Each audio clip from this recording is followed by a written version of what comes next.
That's right. I'm Valerie Mollow. I'm a parent of a child in the Massachusetts public school system, and I'd like to talk about the Common Core math standards, or the 2011 math curriculum frameworks. Thank you. What town? Wellington. Thank you. My daughter's just completed 4th grade. She has excellent grades, and she wants to be a marine biologist when she grows up. Myself, I'm a graduate of Massachusetts public school system, and I work as an electrical and software engineer. So for all of these reasons, my daughter's STEM education is very important to me, and I have a vested interest in it. This year was my daughter's first year in Common Core Math in the Pearson Revisions program. I had to struggle hard today to find just a few things to narrow down and talk about because there are so many. But where I want to focus today is on the computational difficulty of, where we are with the Common Core Math, and it's pretty basic, and putting all of the developmental inappropriateness and the oddly worded problems aside for a moment.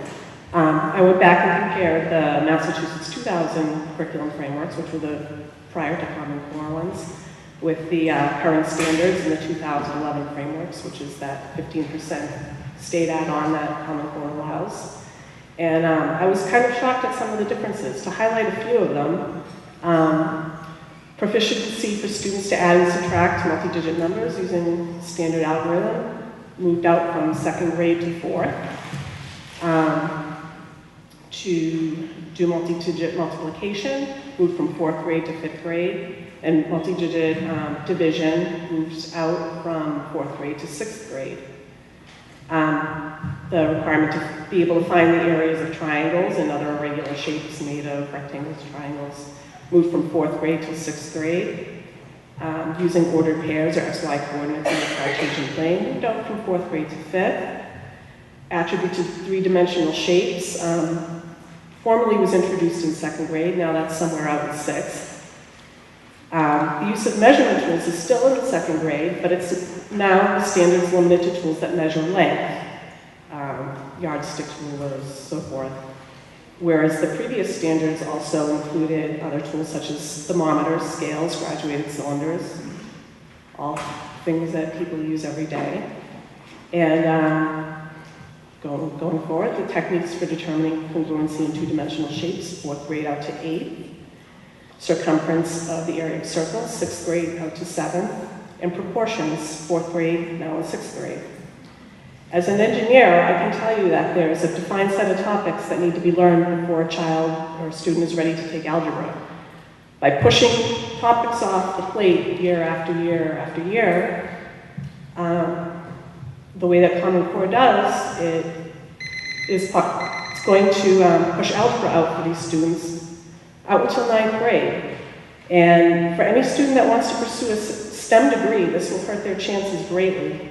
Most engineering schools require or strongly prefer calculus to be taken already in high school. In order to do this, algebra needs to be taken back in the 8th grade. Back when I was in public school in Massachusetts, approximately half of the students in my district were allowed to attempt that path to 8th grade algebra and to calculus. And by slowing down the progression the way that Common Core has, many of these students now are going to be at a gross disadvantage when they go to college. Interestingly enough, the way that my district chose to address this was to have the students in 6th grade then take on a 2nd math class, which I believe also bumps foreign language out of their curriculum.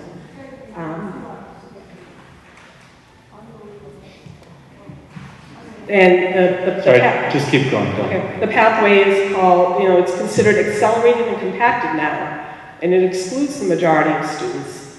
I think this is a huge mistake because in 6th grade, if a student has the desire to follow the STEM pathway and their aptitude, maybe it's borderline, they shouldn't have the door slammed in their face this early, and they shouldn't be excluded from trying to take a path to 8th grade algebra and 12th grade calculus.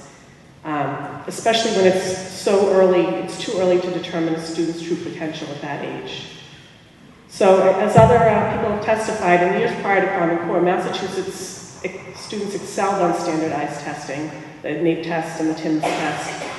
And Massachusetts students were better prepared for life beyond school than in most other states. And by adopting these obviously lower standards, it's only going to hurt our students now and in the future. So I'm asking you to please consider abandoning these Common Core standards in Massachusetts and going back to the high ones that we used to have. Thank you.